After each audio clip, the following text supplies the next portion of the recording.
Salmo 23, uno de los salmos y pasajes más hermosos de la Escritura en la totalidad de la Biblia. David escribió y dijo: Jehová es mi pastor, nada me faltará. En lugares de delicados pastos me hará descansar, junto a aguas de reposo me pastoreará, confortará mi alma. Me guiará por sendas de justicia por amor de su nombre. Aunque ande en valle de sombra de muerte, no temeré mal alguno, porque tú estarás conmigo, tu vara y tu cayado me infundirán aliento. Aderezas mesa delante de mí en presencia de mis angustiadores. Unges mi cabeza con aceite, mi copa está rebosando. Y me encanta esta estrofa. Ciertamente el bien y la misericordia me seguirán todos los días de mi vida, y en la casa de Jehová moraré por largos días. Padre Celestial, venimos ante ti en el nombre de Jesús, y este día, esta noche, pedimos tu ayuda mientras enseñamos tu palabra el día de hoy. Pedimos tu unción, dirección, tu guía, Señor, porque no podemos hacer sin ti nada, sin tu dirección, sin tu unción y guía. Unge nuestros oídos para oír lo que tienes que decir. Y Señor, pedimos esta noche que tú toques mi voz, que me des fortaleza para poder lograr sobrevivir esta sesión. Y te lo pedimos todo en el nombre de Jesús. Amén y amén.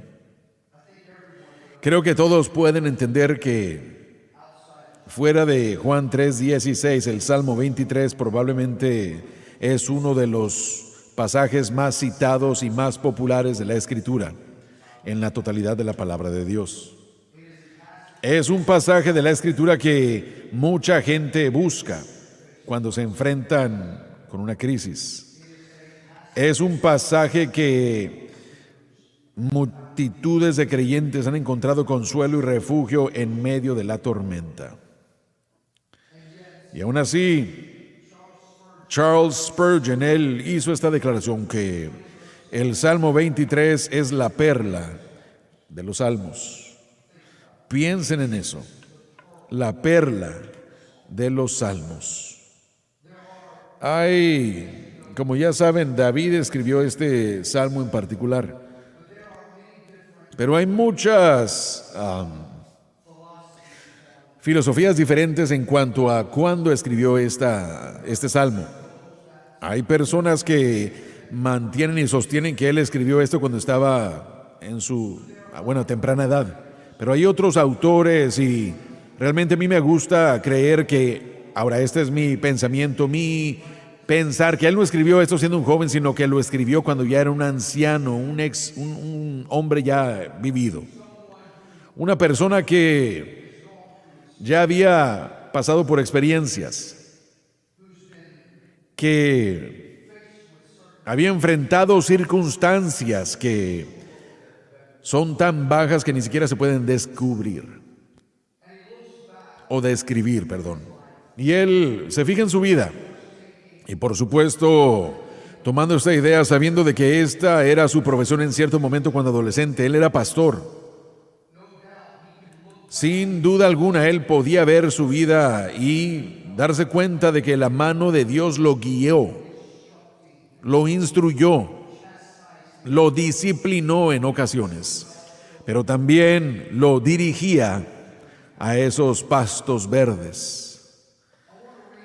Quiero leerles un par de citas que apoyan esta idea de que David ya era más anciano cuando escribió este salmo en particular. F.B. Meyer era un pastor inglés en los 1900. Él dijo que había una fortaleza de madurez, una profundidad que no es completamente compatible con una edad joven. En vez de expresar el toque de un hombre que ha aprendido bien al conocer el mal, que admite las experiencias de la vida humana, ha aprobado completamente a ese pastor, y es del Señor de quien él está diciendo esto. Haddon Robinson, el ministro famoso, predicador y autor, que de hecho escribió un libro sobre la predicación que hemos utilizado en el Instituto Bíblico, durante años, tal vez hasta décadas. Él dijo que David en este punto, en este momento, era un hombre muy fuerte, lleno de los conflictos y problemas que confunden a cualquier ser humano. Escuchen lo que él dijo aquí. No solo él, hablando de David, fue el matador de gigantes, sino que amaba la música y un rey hábil, pero también era un fugitivo, un adúltero y un asesino. Como padre, él había visto a su bebé morir. Y él había llorado cuando su hijo desagradecido Absalón fue asesinado al llevar una rebelión contra su propio padre. David no nos ha dejado con solo pensamientos hermosos, sino con una honesta vida y testimonio de Dios. Mientras él aprendió, o lo que él aprendió al vivir su vida completamente. Quiero que ustedes piensen en esas palabras acerca de David, de cómo él fue un matador de gigantes. Él tuvo unas alturas magníficas, pero también unas bajas traumáticas. Y aún así podemos ver que como un hombre anciano ya experimentado, viendo y analizando su vida, viendo cómo Dios, que fue su pastor, cuidó de David a través de toda circunstancia. Y aún así, miren, a mí realmente me encanta el hecho de que David comience este salmo diciendo: el Señor Jehová es mi pastor. Y ahora voy a llegar a eso en un momento, porque yo creo que es muy poderoso y yo no quiero desperdiciar el tiempo, pero esas palabras son muy poderosas. Jehová es mi pastor, Él es mi pastor. Vamos, iglesia, Él es mi pastor. Esa es una declaración personal. David está diciendo: Dios es mi pastor. Pero cuando usted comienza a leer la Biblia, y cada uno de ustedes debe tomar esta oportunidad, y si aún no lo ha comenzado, quiero animarlos a hacerlo. Por favor, háganlo un hábito, leer la Biblia diariamente. Voy a regresar al por qué necesitamos hacer eso. Pero cuando uno comienza a leer la Biblia, usted podrá ver descripciones que son dados por la Biblia, que tratan de describir a Dios. Se pueden encontrar diferentes descripciones de cómo Dios es visto como un león, una águila, un cordero. Es llamado el Hijo. Es llamado o referido como una fuente, una roca, un escondite, una torre fuerte y un escudo. También hay descripciones que son más íntimas, que ayudan a entender lo que no entendemos acerca de Dios, porque como humanos hay mucho de Dios que jamás vamos a conocer. Él es tan grandísimo, mucho más de lo que podamos llegar a imaginar o pensar, y aún así los escritores a veces tratan de explicarnos qué es lo que Dios es para nosotros, y a veces uno encuentra en la escritura donde el escritor dice que Él es el novio, Él es el marido, Él es el juez, Él es el rey, Él es un hombre de guerra, Él es el constructor y el hacedor, Él es el médico de médicos, y aún así es el Padre. Mas sin embargo, hay una imagen que yo creo que es más hermosa cuando se trata de nosotros, sus hijos. Es una de compasión, una de preocupación, una de protección y de dirección. Y esa es la descripción de Jesús siendo el gran pastor. Uno encuentra esa terminología a través de toda la Escritura. Pero quiero enfocarme en 3 versículos aquí el día de hoy que yo creo que preparan la escena para lo que vamos a estar presentando. Y yo no les di estas referencias a nuestra gente de televisión, así que van a tener que tener paciencia, pero les voy a pedir que pongan a San Juan capítulo 10, 11 en pantalla. Hay un pasaje muy familiar de la Escritura aquí mismo y Jesús está hablando y Él se refiere a sí mismo como el buen pastor, aquel que entrega su vida por sus ovejas. Piensen en eso, damas y caballeros. Un pastor conocido por proteger a su rebaño al punto de entregar su propia vida para proteger a su rebaño del peligro. Y aún así está Jesús expresando este pensamiento de que Él es el gran pastor, aquel que da su vida por las ovejas. Pero en el próximo versículo Él nos habla de los asalariados, aquel que huye en medio del peligro, a aquellos que no les importa el rebaño, y vamos a ver todo eso en un momento. Y por supuesto, vamos a llegar a eso en un momento. Veremos Hebreos 13:10, donde Jesús o Pablo se refiere al Señor como el gran pastor de sus ovejas, que por su sangre que fue derramada inauguró y ratificó el nuevo y eterno pacto. Oh Dios mío, quiero que pongan ese versículo en pantalla si es posible, porque es hermoso cómo el apóstol Pablo utiliza ese término como Jesús el gran pastor. Hebreos 13:20, y ahí está, él dice, 13:20, no 10, ahí está. Y el Dios de paz, que resucitó de los muertos a nuestro Señor Jesucristo. Ahí está. Bueno, el gran pastor de las ovejas, por la sangre del pacto eterno. Continúen. Os haga aptos en toda obra buena para que hagáis su voluntad, haciendo Él en vosotros lo que es agradable delante de Él por Jesucristo. Ahora, Él se refiere a sí mismo como el gran pastor. Cristo se refiere al gran pastor, aquel que ratificó este nuevo pacto, aquel que estableció este nuevo pacto que jamás se desvanecerá, un nuevo pacto que jamás será reemplazado. ¿Cómo lo hizo? A través de la obra consumada de Cristo, la cruz. Y luego tenemos esta, primera de Pedro, capítulo 5, versículo 4. Pedro se refiere a sí mismo se refiere a Jesús como el jefe de los pastores, el que provee por sus siervos esa corona de gloria incorruptible que nunca desvanecerá. Gloria a Dios. Miren nada más cómo todo esto sucede. Jesús está refiriéndose a sí mismo como el buen pastor, el que da su vida por sus ovejas.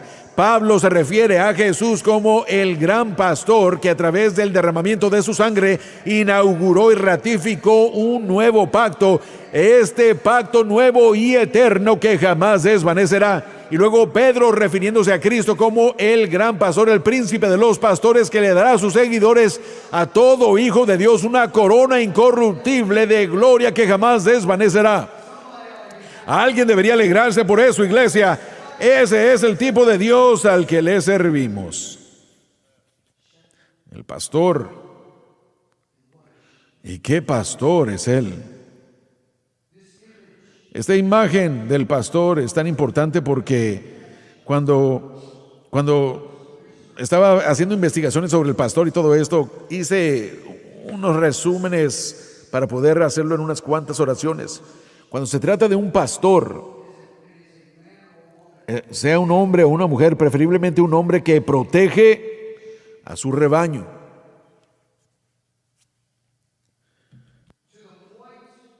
Hasta el punto, como les mencioné anteriormente, en el que Él entregó su vida por su rebaño. Pero al mismo tiempo es una persona que suple las necesidades de sus ovejas. En momentos el pastor tendrá que ayudarle a sus ovejas a dar a luz. Les ayudará alimentándolas y cuidándolas, guiándolas, y dirigirá su vida protegiéndolas de todo tipo de peligro. Para todo propósito, un pastor que vivía con su rebaño. Escuché una declaración hermano Dale, hace como un año, él hizo la declaración y dijo que si son un verdadero pastor, huelen como ovejas, porque ustedes están alrededor de su rebaño constantemente. Y un verdadero pastor es aquel que huele a ovejas, porque él está con ellas casi 24 horas al día, 7 días a la semana. Él está con su rebaño constantemente, siempre cuidando, siempre protegiendo, siempre tratando de suplir las necesidades de sus ovejas. Ahora yo quiero que piensen en esto un momento.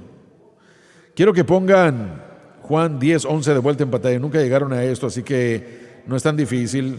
Mateo, Marcos, Lucas y Juan. Y luego capítulo 10, versículo 11. Quiero que veamos esto específicamente, solo por un momento.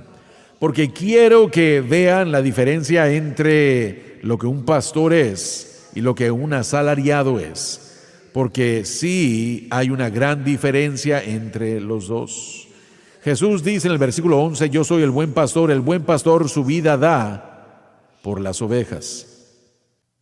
Ahí está, versículo 12, mas el asalariado, y que no es el pastor, de quien no son propias las ovejas, ve venir al lobo y deja las ovejas y huye. Así que veamos la diferencia entre un pastor y un asalariado. Les acabo de mencionar que es un pastor el que suple la necesidad de las ovejas. Siempre está allí, las ayuda a que ellas puedan dar luz a sus corderos, como los corderos a veces están ahí para alimentar, para llevarlos a esos pastos, para dirigirlos a través de pedregales, protegiéndolos y a veces corrigiéndolos cuando se desvían. Pero también está ahí para detenerlas, cuidarlas y protegerlas de todo tipo de peligro. Y como les dije, y para todos los propósitos, el pastor vive con sus ovejas casi. Un asalariado es una persona que fue contratada por una familia rica. No tienen el tiempo de cuidar de sus propias ovejas. Entonces, contratan a alguien más. Y este individuo en particular, conocido como asalariado, realmente no tiene conexión con esas ovejas. No son suyas, no le pertenecen. Por lo tanto, él no tiene esa misma compasión y ese mismo sentimiento hacia las ovejas como pastor. Un asalariado es una persona que no le importan las ovejas. Un asalariado es alguien que él se lleva y dirige a sus ovejas sin misericordia al punto de el agotamiento, porque no le importan sus necesidades. Es una persona, un asalariado es una persona que a veces hasta golpea a las ovejas por frustración. Pero el aspecto más importante de un asalariado es lo que dijo Jesús. Un asalariado es una persona que cuando llega a él peligro no protegen a las ovejas, huyen. Quiero que piensen en esto un momento. En la iglesia de hoy, ¿quién es el pastor y quién es un asalariado? Quiero decir esto rápidamente, y perdónenme por decirlo de esta manera, pero tal vez yo no sé si ustedes se dan cuenta de esto o no. No estoy tratando de llamarle la atención a nadie en particular, pero simplemente es un hecho. Usted está sentado bajo el evangelista más grande que ha llegado a vivir. Mi abuelo, creo que fue el aplauso más débil que yo he escuchado. Vamos, iglesia, están bajo el evangelista más grande que el mundo ha llegado a ver, en mi opinión. Pero no mucho detrás, están debajo de otro de los grandes evangelistas que ha llegado a vivir presentemente hoy en día. Pero tienen que entender que esos dos son evangelistas. Dios los ha llamado para ser evangelistas. Dios les ha dado a cada uno de esos dos voces proféticas para esos tiempos, sea en los 70s, 80s o 90s y en la década del 2000 y aún hasta el tiempo presente en el que vivimos. Dios levanta a hombres como estos dos, que literalmente tienen y que literalmente han tocado y están tocando al mundo para la causa de Cristo. Su trabajo y su enfoque son las almas. Su enfoque es hacer que toda la gente posible llegue a la cosecha como sea posible. Y ellos no van a detenerse a nada y por nada para que eso suceda. Viajan a todos lados. Papá viaja a todos lados. No importa si la iglesia tiene 5 personas. Si hay almas, él va para allá. ¿Por qué? Porque las almas están en la balanza. Y hay una oportunidad de que la gente, de que ellos escuchan el evangelio de una manera que tal vez jamás han escuchado antes. Estos son evangelistas. Pero también funcionan en ocasiones y han funcionado en el papel de pastor.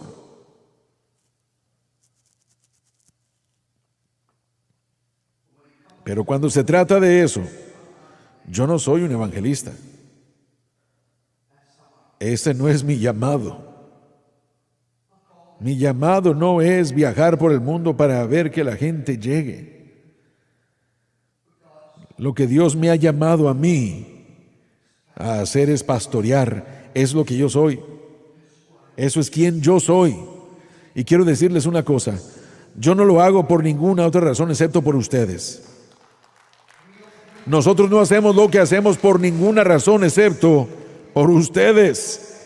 Nuestra razón principal son ustedes. Mi meta principal para mí, para ustedes es verlos crecer. Mi meta principal para ustedes es verlos desarrollarse a ser esos cristianos que tienen que ser. Mi herramienta y mi meta personal para los que nos están viendo, los miembros de los medios, mi meta es para ustedes la misma. Mi oración es la misma, que ustedes se desarrollen y sean los mejores cristianos que puedan ser, y trato de hacer mi mejor esfuerzo para discipular y pastorear a cada uno de ustedes. Y admito, yo fallo a veces. Pero ese es mi corazón, esa es mi meta. Entonces mi corazón, nuestro corazón, el corazón de nuestras familias es para ustedes. Nuestro palpitar es hacer lo que Dios nos ha llamado a hacer. Mas, sin embargo, un asalariado es una persona que viene y ve esto como un trabajo. Ven esto como un cheque. Ven esto para tal vez tener buen favor para el próximo paso en su carrera denominacional. Ven el pastorear como una manera, una herramienta. Los ven a ustedes y se frustran por todos sus problemas, porque ellos no quieren escuchar sus problemas, no quieren meterse con sus problemas, no les importan sus problemas. Están buscando la próxima salida, y cuando venga el peligro no los van a hallar.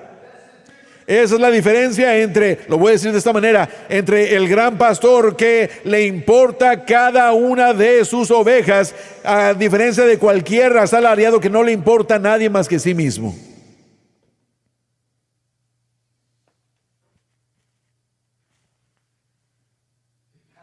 El pastor es un pastor que huele como sus ovejas. Ahora, si no están de acuerdo con eso, llévenselo al Señor. ¿Por qué tiene que cuidar de esas ovejas? ¿Por qué tiene que estar constantemente viendo sobre sus ovejas? Quiero que piensen en los paralelos aquí entre todos ellos. ¿Por qué creen que Jesús mencionó o refirió a sus ovejas, a su gente, como ovejas? ¿Y por qué cree que Jesús nos llama a nosotros ovejas? Hay muchos paralelos. ¿Quiere ver la lista? ¿Lo pueden soportar? Bueno, ¿por qué tiene que cuidar de sus ovejas el gran pastor? Porque las ovejas son necias. ¿Saben qué? Lo siento, hermanos, somos necios.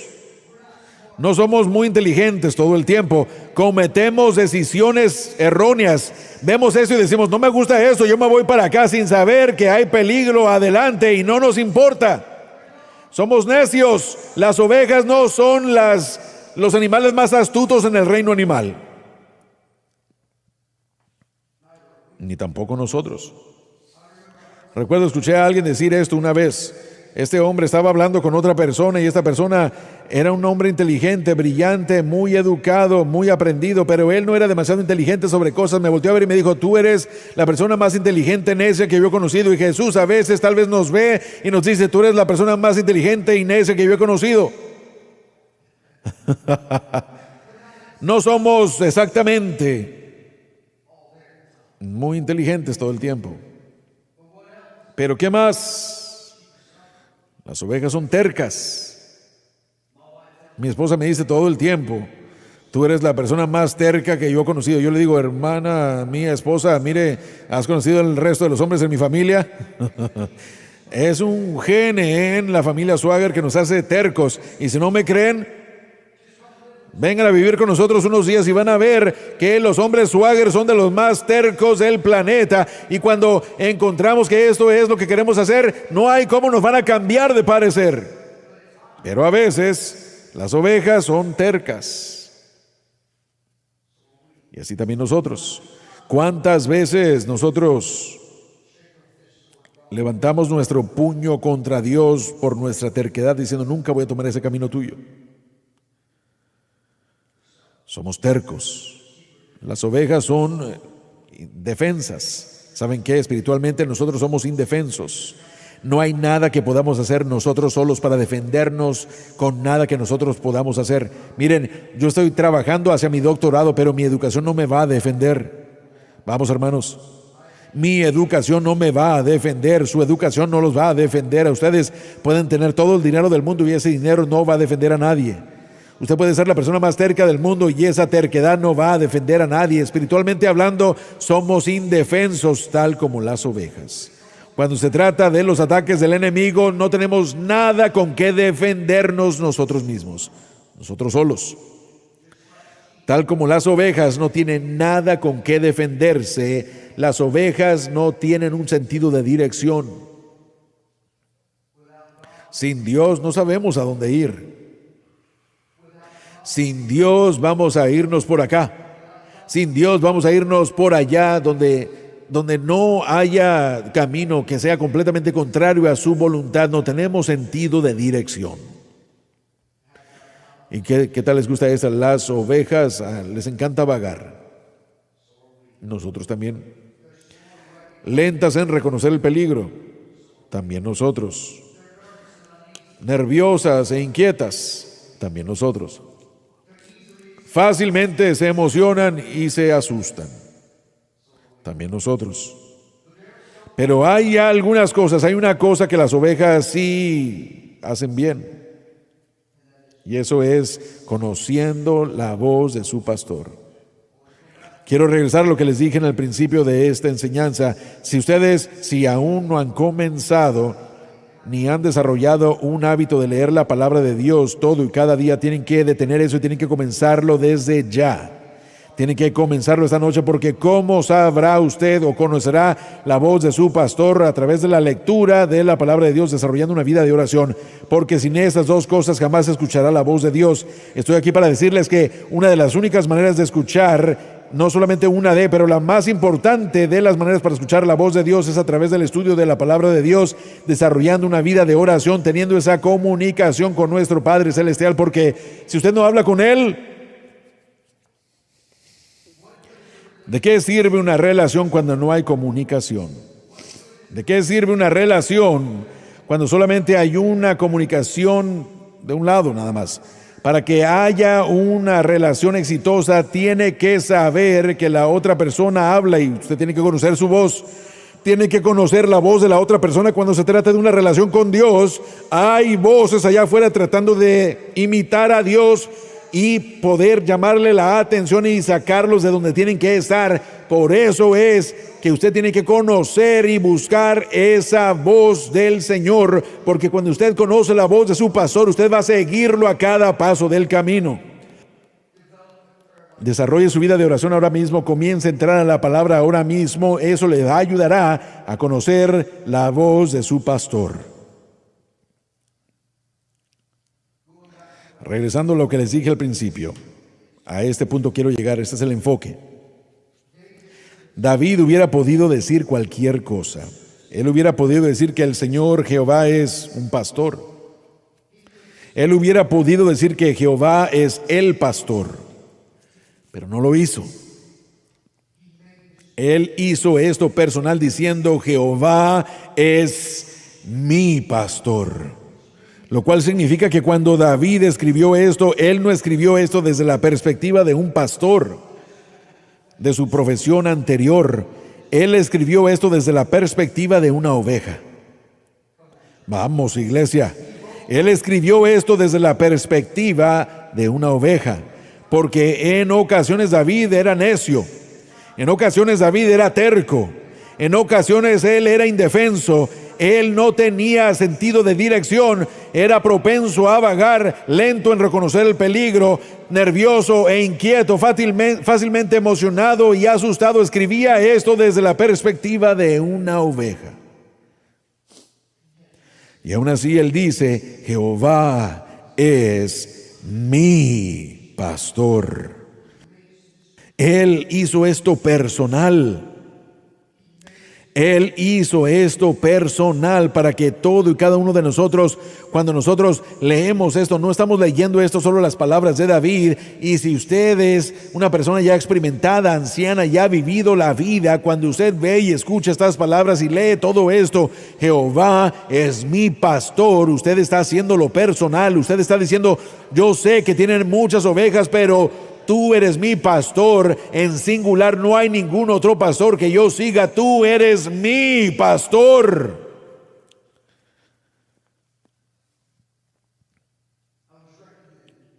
A mí se me recomendó un libro por varios individuos en el ministerio, en la iglesia, tratando de recordar el nombre del señor, pero creo que su apellido era Keller, pero no recuerdo, no lo aseguren. Y el libro fue titulado Un pastor ve, y se enfoca en el Salmo 23. En los 70 se escribió este libro y este hombre era un pastor. Estaba leyendo yo este libro.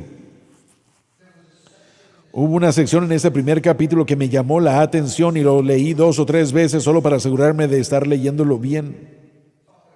Hablando de algo personal: Jehová es mi pastor. Él dijo que cuando él compró su primer rebaño de ovejas, un estadista anciano que era pastor, él le dijo: ahora tienes que marcar a tus ovejas. Lo volteó a ver y le dijo: ¿por qué? Tienes que entender que cuando tú marcas a tus ovejas pueden estar en medio de cualquier otra oveja y tú puedes ver desde la distancia y decir: esa es mi oveja, por causa de la marca que tienen, queriendo decir que esa oveja me pertenece a mí.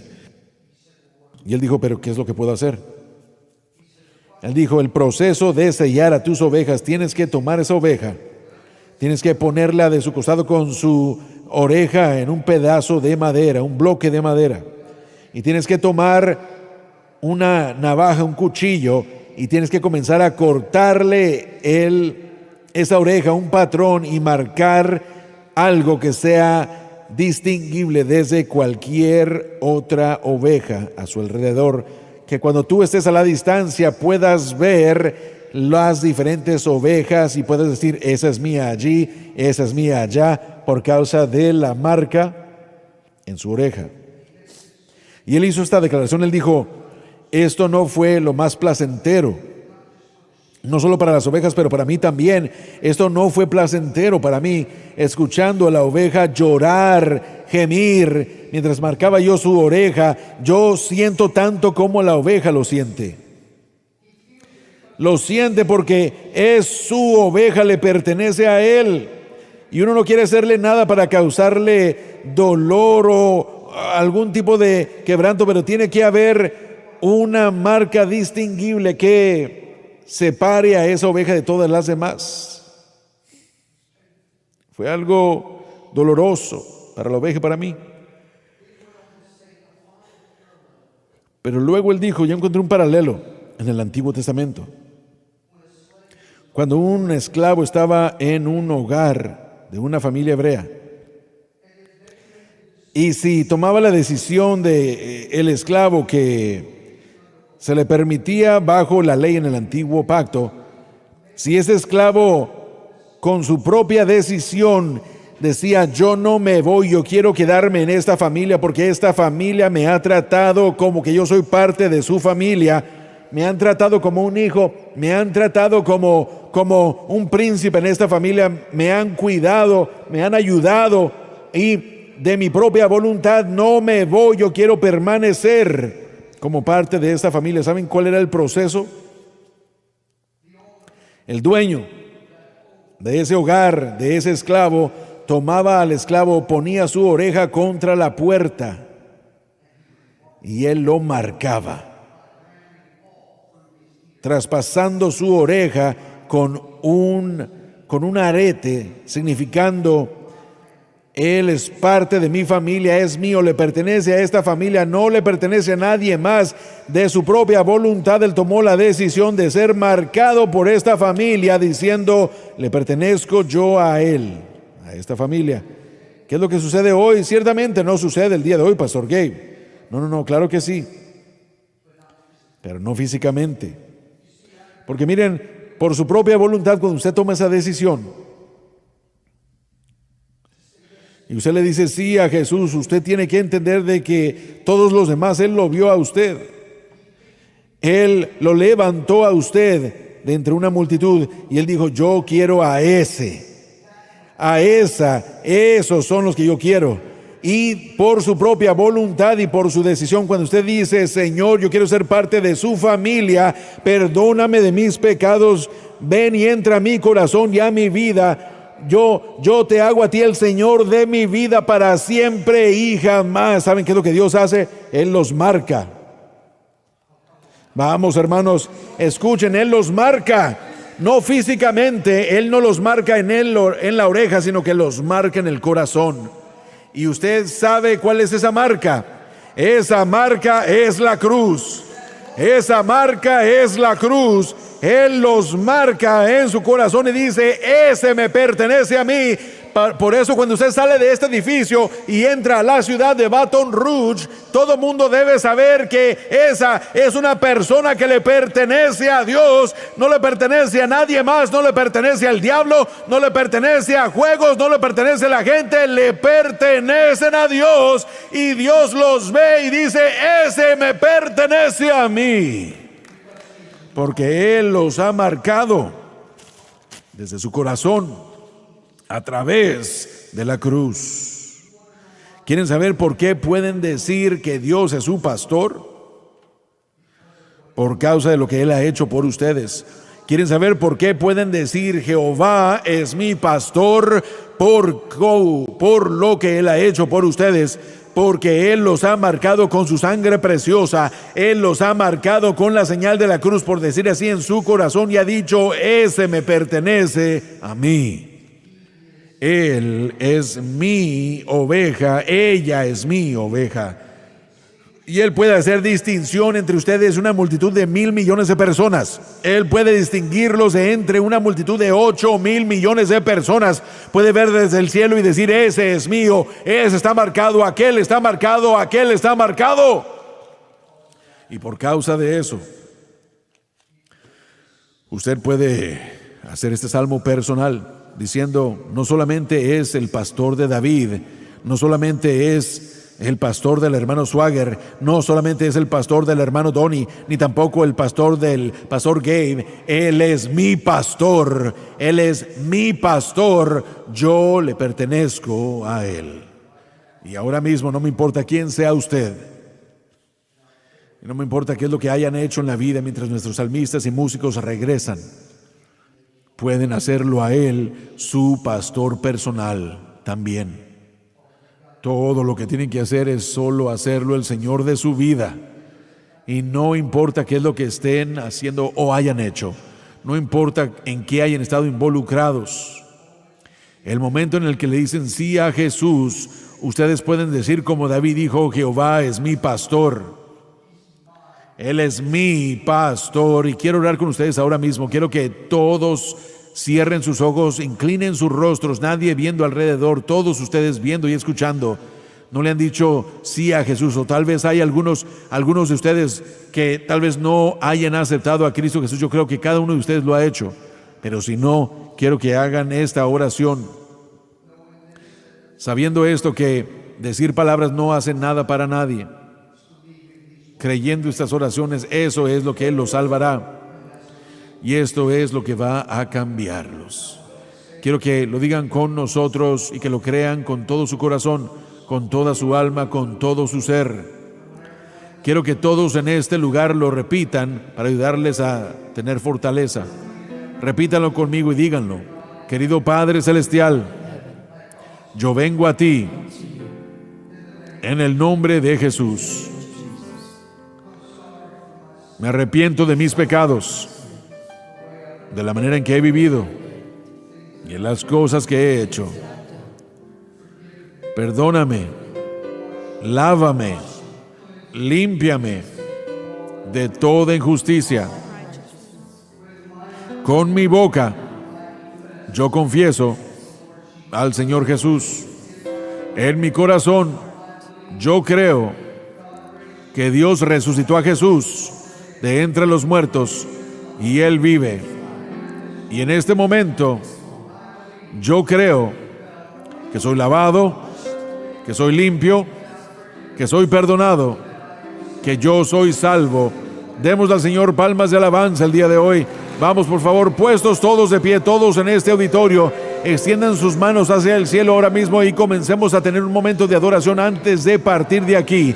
Quiero que todos cantemos lo que sintamos de parte de Dios, Robin, y quiero que alcemos las manos y comencemos a adorar a Dios todos juntos y démosle gracias por todo lo que Él ha hecho por nosotros. Vamos, Robin, por favor. Vamos todos ahora mismo. Tu nombre es como miel. Sí, Señor.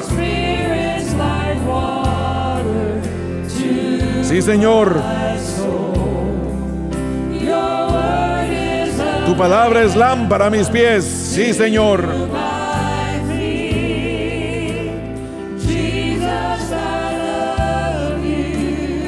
Vamos, por favor, una vez más, Robin. Una vez más. Tu nombre es como miel.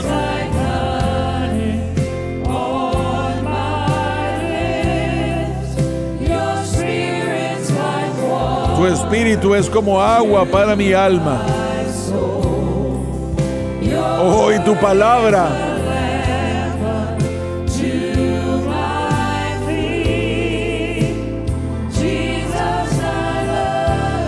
Jesús, yo te amo. Amén. Quiero que se den la vuelta y que le digan a su hermano: le amo en Cristo. Regresen el domingo a las 10 de la mañana, no se lo pierdan. Les amamos. Dios los bendiga.